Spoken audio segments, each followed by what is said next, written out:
फरवरी 2026 इस्लामाबाद का रावलपिंडी गैरिजन। जरा तसव्वुर करें, पाकिस्तान के सबसे ताकतवर जनरल्स एक कमरे में जमा हैं और स्क्रीनों पर क्या देख रहे हैं? ताबुल की सड़कों की सैटेलाइट तस्वीर, टीटीपी के ठिकाने और तालिबान के असलहा खाने। और इन सब जनरल्स के सामने एक बहुत ही अजीब मसला है।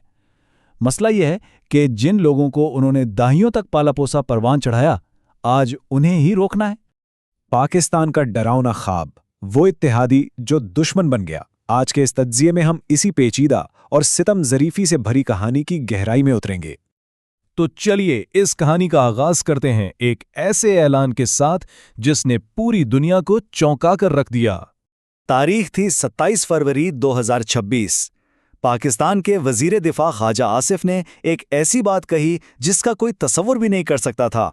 उन्होंने कहा कि पाकिस्तान का सब्र अब जवाब दे गया है और उसके साथ ही एक खुली जंग का ऐलान कर दिया। अब देखिए, पाकिस्तान की तारीख को जो भी थोड़ा बहुत जानता है वो फौरन यही समझेगा कि ये ऐलान भारत के साथ जंग का है ना? लेकिन नहीं, ये ऐलान था अफगानिस्तान में बैठी तालिबान हुकूमत के खिलाफ। जी हां, वही तालिबान जिन्हें पाकिस्तान ने ताकत दी, जिन्हें आईएसआई ने ट्रेनिंग और पैसा दिया और जिनकी दहाइयों तक हिमायत की। और आज पाकिस्तान उसी तालिबान के खिलाफ खुली जंग का ऐलान कर चुका था। और देखिए, हर जंग की तरह इस जंग की कीमत भी आम लोगों को ही अदा करनी पड़ रही है। हर हफ्ते 100 से ज्यादा आम शहरी मारे जा रहे हैं। मतलब रोजाना तकरीबन 15 लोग। अस्पतालों पर हमले हो रहे हैं, बच्चे मर रहे हैं। लेकिन यहाँ सबसे बड़ा सवाल ये उठता है कि आखिर ये सब शुरू कैसे हुआ? पाकिस्तान के अपने बनाए हुए तालिबान आखिर उसी के लिए सबसे बड़ा डरावना ख्वाब कैसे बन गए? देखिए, ये कहानी इतनी सीधी नहीं है जितनी लगती है, क्योंकि आगे जो मोड़ आने वाला था उसका अंदाजा तो शायद खुद पाकिस्तानी जनरल्स को भी नहीं था। इस पेचीदा रिश्ते की बुनियाद को समझने के लिए हमें थोड़ा माजी में बहुत पीछे जाना होगा। तो बात है 1994 की। अफगानिस्तान की गर्द आलूद सड़कों से एक काफिला गुजर रहा था। इस काफिले में आईएसआई के अफसरान के साथ एक शख्स था जिसका नाम था मुल्ला उमर। एक आंख से नाबीना, सर पर पगड़ी, वो एक छोटे से मदरसे का उस्ताद था। आईएसआई ने उसे एक डील की पेशकश की। उन्होंने कहा कि वो उसे हथियार देंगे, पैसा देंगे, ट्रेनिंग देंगे, बदले में उसे अफगानिस्तान पर कंट्रोल हासिल करके पाकिस्तान के इशारों पर चलना होगा। यह मंसूबा 1990 की दहाई में बना था, जब अफगानिस्तान खाना जंगी की आग में जल रहा था। आईएसआई को यकीन था कि अगर काबुल में एक दोस्त हुकूमत हो तो भारत के खिलाफ उन्हें स्ट्रैटेजिक डेप्थ मिल जाएगी। खैर, मुल्ला उमर ने यह डील मान ली और अगले सिर्फ 2 सालों में आईएसआई की भरपूर मदद से तालिबान ने 1996 में काबुल पर कब्जा कर लिया। फिर आया 2001। 9/11 के बाद जब अमेरिका ने तालिबान की हुकूमत गिराई तो पाकिस्तान ने अवामी सतह पर तो अमेरिका का साथ दिया, लेकिन खुफिया तौर पर तालिबान को पनाह, ट्रेनिंग और पैसा देता रहा। ये डबल गेम पूरे 20 साल तक चलता रहा। और फिर जब 2021 में अमेरिका आखिरकार अफगानिस्तान से निकला और तालिबान दोबारा इक़्तिदार में आ गए, तो उस वक्त के पाकिस्तानी वज़ीर आज़म इमरान खान ने कहा कि अफ़गान अवाम ने ग़ुलामी की जंजीरें तोड़ दी हैं। मतलब पाकिस्तान को ऐसा लगा कि इसकी कठपुतलियां वापस इक़्तिदार में आ गई हैं और ये इसकी बहुत बड़ी जीत है। लेकिन पाकिस्तान ने एक बहुत बड़ी चीज़ का हिसाब नहीं लगाया था।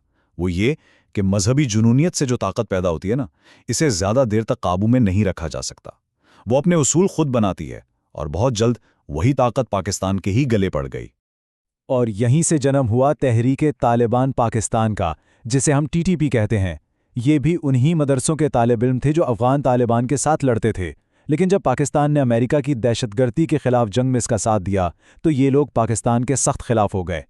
टीटीपी का सिर्फ एक ही मकसद है, पाकिस्तान की मुंतखब हुकूमत को गिराकर वहाँ शरीयत नाफिज करना।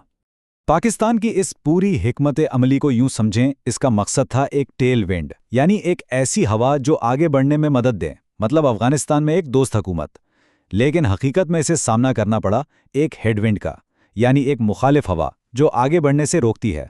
और वो थी टीटीपी, जो इसी नज़रिए से पैदा हुई और ख़ुद पाकिस्तानी रियासत के खिलाफ एक खूनी जंग शुरू कर दी। और इस जंग ने पाकिस्तान को ऐसे जख्म दिए जो शायद कभी नहीं भर सकते। ज़रा इस मंजर को तसव्वुर कीजिए।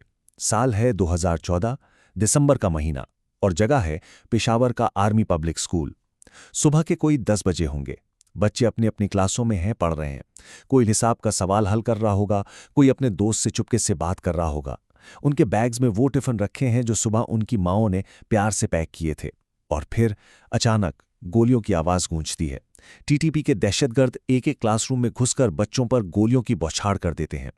उस दिन 132 बच्चे शहीद हुए। सिर्फ 8 से 18 साल की उम्र के 132 बच्चे। وہاں ایک ٹیچر تھیں طاہرہ قاضی، جنہوں نے بچوں کو بچانے کے لیے اپنی جان دے دی۔ کل ملا کر 149 لوگ اس دن مارے گئے۔ یہ واقعی پاکستان کی تاریخ کا سب سے سیاہ، سب سے افسوسناک دن تھا۔ 2021 میں جب سے طالبان کابل واپس آئے، ٹی ٹی پی کے حملوں میں اور بھی زیادہ تیزی آ گئی اور پاکستان ایک بہت ہی خطرناک چکر میں پھنس گیا۔ یہ اعداد و شمار خود کہانی بیان کرتے ہیں۔ 2024 میں پاکستان میں دہشت گردی سے جڑے واقعات میں 2236 لوگ ہلاک ہوئے، جبکہ 2025 میں یہ تعداد تقریباً دگنی ہو کر 4001 تک پہنچ گئی۔ صورتحال اتنی تشویشناک ہو گئی کہ پاکستان کے آرمی چیف عاصم منیر نے ٹی ٹی پی کو ایک بنیادی دشمن قرار دے دیا۔ اور یہیں آ کر صورتحال اور بھی زیادہ پیچیدہ ہو جاتی ہے۔ پاکستان کا مطالبہ ہے کہ Afghan Taliban T T P کا خاتمہ کریں، کیونکہ ٹی ٹی پی کے لوگ افغانستان میں پناہ لیے ہوئے ہیں۔ لیکن طالبان کے سامنے ایک بہت بڑا مسئلہ ہے۔ انہیں ڈر ہے کہ اگر انہوں نے ٹی ٹی پی سے جنگ کی تو اس کے ہزاروں جنگجو ان کے سب سے بڑے حریف یعنی داعش خراسان ISIK میں شامل ہو جائیں گے۔ تو یہ ایک ایسا جال ہے جس سے طالبان نکل نہیں سکتے۔ ٹی ٹی پی سے چھٹکارا پانا ان کے لیے ایک بڑا اندرونی سیکیورٹی رسک پیدا کر دے گا۔ اور اسی نہ حل ہونے والی مشکل نے آخرکار فروری 2026 میں ایک مکمل جنگ کی آگ کو بھڑکا دیا۔ ہوا یہ کہ واقعات بہت تیزی سے پیش آئے۔ 16 فروری کو ٹی ٹی پی نے ایک بارڈر چوکی پر حملہ کیا اور 11 سیکیورٹی اہلکاروں کو ہلاک کر دیا۔ پاکستان نے اس کا جواب فضائی حملوں سے دیا، لیکن اس کے جواب میں افغان طالبان نے پاکستان کے خلاف ایک منظم سرحد پار حملہ شروع کر دیا اور آخرکار 27 فروری کو پاکستان نے باقاعدہ جنگ کا اعلان کر دیا۔ اور سب سے بڑی ستم ظریفی، سب سے بڑا مذاق قسمت کا یہ ہے کہ جس طالبان کو پاکستان نے بھارت کے خلاف ایک ہتھیار کے طور پر تیار کیا تھا، آج وہی طالبان پاکستان سے لڑتے ہوئے بھارت کے ساتھ تجارتی معاہدے کر رہے ہیں۔ پاکستان کی جو اصل حکمت عملی تھی وہ مکمل طور پر الٹ ہو چکی ہے۔